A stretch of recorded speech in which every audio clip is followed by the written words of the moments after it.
Hilltop स्नातक महाविद्यालय परिसर में प्रवासी भारतीय दिवस रे आलोचना चक्र अनुष्ठित। गजपति जिला मोहना ब्लॉक स्थानीय हिलटॉप स्नातक महाविद्यालय परिसर में आज 11टा बेले प्रवासी भारतीय दिवस अवसर में एक आलोचना चक्र अनुष्ठित हो जाइछि।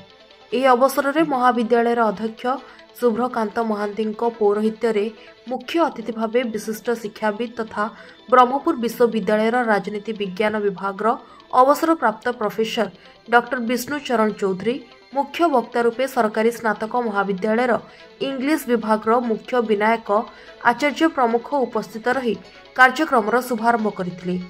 ଏହି ପରିପ୍ରେକ୍ଷୀରେ ଦେଶର ବିକାଶରେ ପ୍ରବାସୀ ଭାରତୀୟଙ୍କ କ'ଣ ଗୁରୁତ୍ୱପୂର୍ଣ୍ଣ भूमिका रही से विषय रे अतिथि माने निज निजर अभिभाषण प्रदान करथिले।